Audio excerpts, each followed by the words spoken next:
What is up, Raffleaders? Welcome back to my channel. We're at the mouth of the Demerara River. In fact, behind me is the Demerara River.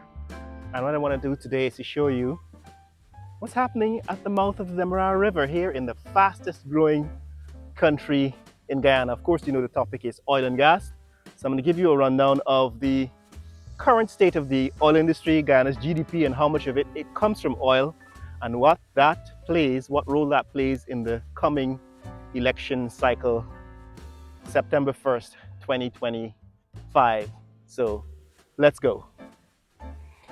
So guys, we're at the mouth of the Demerara River. This is the activity at the river, at the mouth of the river, what is called Demerara Harbor. That ship has just left the river and this one is coming in. And from the looks of it, these are two of the ships that ply the route between the oil platforms ExxonMobil runs in the Stabroek block and Georgetown. This is the shore base. Georgetown is the shore base. So Georgetown is where most of these ships come to shore and exchange their equipment and workers. So what the ships are actually doing is bringing and carrying supplies to the platforms, the oil drilling platforms and the oil extraction platforms out in the Atlantic Ocean. So there is a brisk commute between the city, that is Georgetown, and these platforms out on the ocean.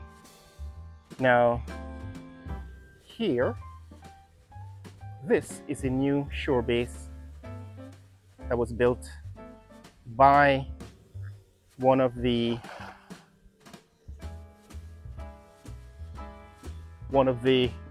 oil company contractors. So this is in fact an artificial island that was built at the mouth of the Demerara River, closer to the west bank, that is closer to Breeden Hoop than the Georgetown side. And now it's been open, it's fully operational. Some of the ships dock at this shore base because it's the base point for operations. But some of the other ships also dock further along the river. So this is another ship. And of course, Georgetown is a port. Georgetown's always been a port city. So a lot of the ship traffic now operating at the ports of Georgetown is this oil drilling and oil exploration, oil extraction industry. So what are we talking about? Guyana is now one of the largest oil producers per capita in the world. In other words, with a population of 800,000, there is no country in the world producing as much oil per capita. And how much oil is that? Guyana now produces over 600,000 barrels per day. 600,000 barrels per day. Oil is a very important commodity. It has geopolitical significance. All of the wars in the Middle East are based or rooted in the oil industry. And because of that, Guyana now becomes an important geopolitical player in the oil and gas industry. And that is why this election cycle, Guyana's election, that is, we have an election every 5 years. And this election cycle is different from all previous election cycles because there is geopolitical significance, right? So we've heard in the past that, rumored in the past that the government of Guyana has to have the backing of the United States government. And that's because to be a oil producer, to be an oil producing country, means that you're now part of that geopolitical arena. And then, of course, the biggest player in geopolitics is the US government.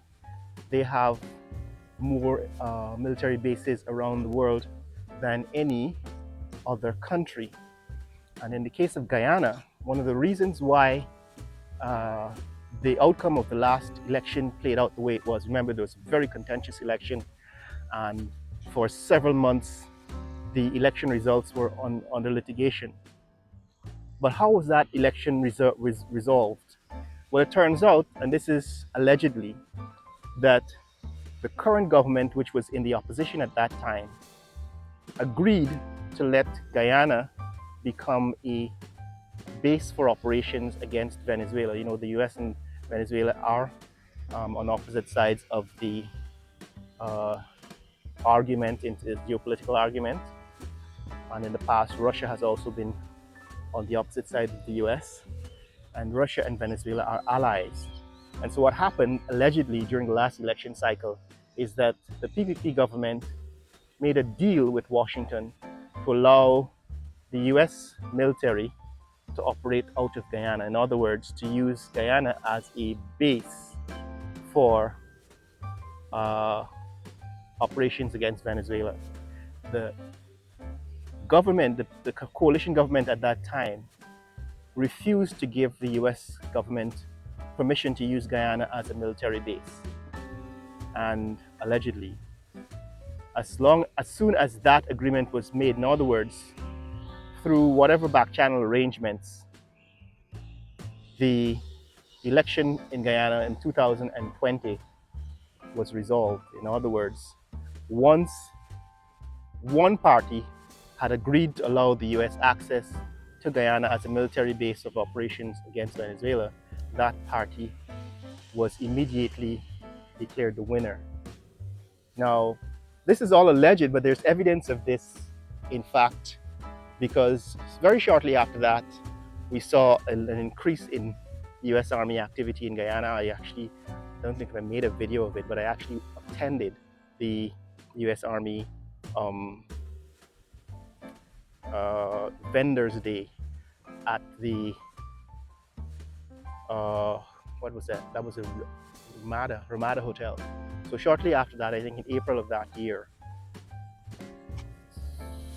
I don't remember if it's 2021 or 2022 or 2023, but I have a record of it on my Facebook account. I attended the Vendors Day, and we discussed at that Vendors Day US military operations in Guyana. So allegedly, the reason why the current government was able to win is that they agreed to the terms, like, of course, of the US diplomatic objectives. And of course, we saw evidence of that by the US Secretary of State. I think at that time it was Mr. Pompeo. He made the first visit to Guyana. I think I don't know if that was in history or in a long time, but before Mr. Pompeo visited Guyana in that shortly 2020, I believe, shortly after the election was called, either 2020 or 2021, that was the first time, or the first time in a very, very long time, that the US Secretary of State visited Guyana. Since then, of course, you know that there have been other visits by United States government missions. Various congressmen, the new Secretary of State, and so on, have all visited Guyana. And that is all because of the geopolitical significance of Guyana now in the oil and gas industry as a player in the production of oil and gas. Now, what does it mean for us in Guyana and the election cycle? Right, this again, we're following the ship. This ship actually, we were following it since it was out at sea, came in, and is now heading past this island. You can see that's the shore base that I was pointing out. was built for the oil and gas industry, an artificial island in the mouth of the Demerara River. Let me quickly close this off because I'm running out of battery storage on my camera. But yeah, what it means for Guyana is that one, at 600,000 or more, I think about 650,000 barrels per day, Guyana now earns about $20 billion a year, or a little less than that, 18 to $20 billion a year from oil and gas, depending on the price of oil on the world market. And of course, it has been fluctuating. I think it's probably in the 70s now. It has dropped as low as $60 a barrel. And now it's about $70 a barrel, or above $70 a barrel, going towards 80. It keeps fluctuating. But what it means is Guyana now earns more than half of our GDP from oil and gas. And what is half of the GDP? It's about 15 to $17 billion. Because right now, in this year, Guyana's GDP is actually close to 30 billion US dollars. So Guyana's GDP for 2025 will be almost 30 billion US dollars because of oil and gas. And so this election cycle is more about the oil and gas industry. It's more about how Guyana will continue to be a player, a geopolitical player in the oil and gas industry. And so you've seen a lot of turmoil. Of course, I'm outside of the election cycle, out of the election campaigns and so on. Because despite all the accusations that I get from people on this channel about me being a PNC supporter simply because I criticize the mediocrity in infrastructure, I'm not affiliated with any of the political parties. And so I'm actually giving an objective analysis of what is going on here in Guyana. Here we're looking back at the city of Georgetown. These are the hotels. This is the Marriott, Georgetown Marriott. And of course, in the distance, that is the Pegasus Suites and Corporate Center. A new hotel is going to go up there soon. But yeah, that guys. So Guyana's GDP is about $30 billion this year because of the oil and gas industry. And of course, that is a big factor, a huge factor in the inflation situation in Guyana, the employment situation in Guyana, immigration situation. A lot of people are moving to Guyana, coming back to Guyana. A lot of Venezuelans, Brazilians, Cubans are moving here.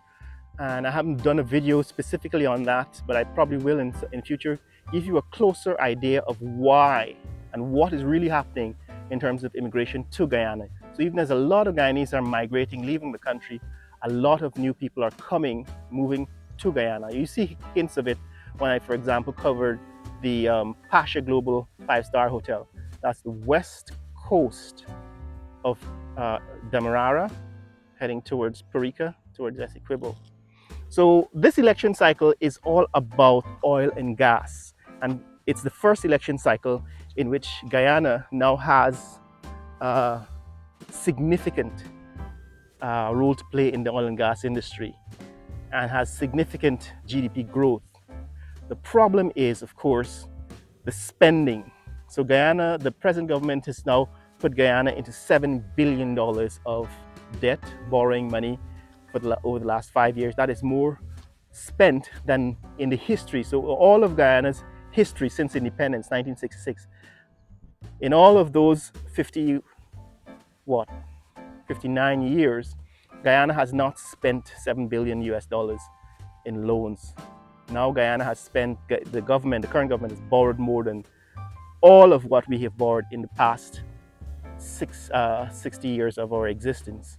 And that is a factor, right? There are other major factors. The fact that not only is there a depletion, they've spent 50% of the GDP, Guyana's GDP, not GDP, but the money in our sovereign wealth fund. So the previous government, coalition government, established a sovereign wealth fund.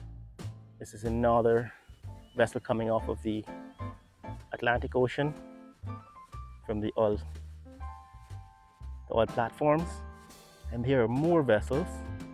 These other vessels are also coming off the Atlantic Ocean, coming off of the oil platforms. Yes, the point is that they've spent 50% of our sovereign wealth fund. So the previous government signed a contract with ExxonMobil. That contract was opposed by the current government, the PPP government, but since they have taken over, that contract has earned Guyana $7 billion US dollars in royalties and profits, profit oil. Now you can go back in the history of this channel, the archives, and see all the videos I made on the oil and gas industry, on the oil contract with ExxonMobil, and you will see that I predicted that was a very good contract despite all the noise and lies during the last election cycle and all the disagreements from all the parties. That contract, when I analyzed it mathematically, was one of the best contracts in the history of the oil and gas industry for a small country like Guyana. And that contract has brought us $7 billion US dollars in profits and royalties in the last 5 years. In the meantime, the contract that the PPP government has signed since they have been in office has earned us nothing. The contract signed by the PPP government has earned Guyana $0. Their contract, for example, charges a 10% tax to the oil companies, but tax is only paid on profits. So all the oil companies have to do to avoid paying any taxes is to declare losses. And we know that other companies like the gold mining company, Omai Gold Mines from Gold Star, that's owned by Gold Star, a Canadian company, they declared losses for 20 years and they never paid the 9% royalties that they promised to pay and the taxes that were due. So we know there are ways around taxing these oil companies, which is why the coalition government contract was not based on taxes, but it was based on profit sharing, which means whatever profits and royalties, whatever profits and revenues that the ExxonMobil made, Guyana would get a cut. So it was a better contract than the contracts that the PPP government signed. And so the contract signed by the coalition government has earned us $7 billion, whereas the contract signed by PPP government has so far earned us $0. Now these are facts. These are things you can download the monthly and quarterly reports from Bank of Guyana to verify what I'm saying, because this is published every 3 months, right? The report on the Natural Resources Fund is published every 3 months, and the report, the Bank of Guyana report, is published every month, and it's available for download at their website. So all of this is verifiable. So what am I saying? I'm saying that this election cycle is wide open. Although a lot of people are claiming that the inevitable winner will be the PPP, I'm saying that that is not the case, because the data shows us that despite all the noise, they have not done such a great job of managing our wealth fund. They have depleted the wealth fund by 50%. They've not just done such a good job in building high quality infrastructure, as I pointed out in several videos on this channel, the very poor quality, the lack of planning, and in fact, in some cases, outright hazards, right? Heroes Highway, for example, that these infrastructure present to Guyanese. Right, so the election cycle is way wide open. I am not a supporter of any political party. I have no dog in this race. Like I said, in the last election cycle, I voted for Badal and Harris. And the reason why I voted for Badal and Harris back during the last election cycle is because Badal and Harris were accountants and businessmen. And I thought that because Guyana was now entering this period of oil and gas, we needed people who knew something about business to be in parliament. That was the only reason, the logical reason for voting for those guys. And in this election cycle, I will be voting for integrity. So the party that proves to me that they can handle Guyana's wealth without corruption, without the massive corruption that we've seen, that is the party that gets my vote. And this is, of course, something that is beyond the ability of most of the party hacks that come on this channel. They don't understand integrity. They don't understand the concept that you could vote for a citizen or citizens in this country not based on their race and the color of their skin and whether they are part of my community, but in fact, whether they are competent and they have integrity. But that's what's happening, guys. Guyana is now at the crossroads. What I hope will happen is eventually more people with integrity and who have this country at heart will enter parliament so that there will be at least representation from all the major groups. So that is what democracy is about. It's about representation. It's not about the PPP winning or the PNC winning. It's about the people winning, that each group, each constituency gets a representation in government. And that's what I'm hoping will happen as the outcome. But that's it, guys. That's my summary for this election cycle. If you want to hear more about what's happening in this election cycle, I'm willing to fill you in on some of the details. But that's what's happening here at the mouth of the Demerara River in Georgetown, Guyana. As I was coming in here, I noticed they're piling in more and more sand. So apparently they're rebuilding this artificial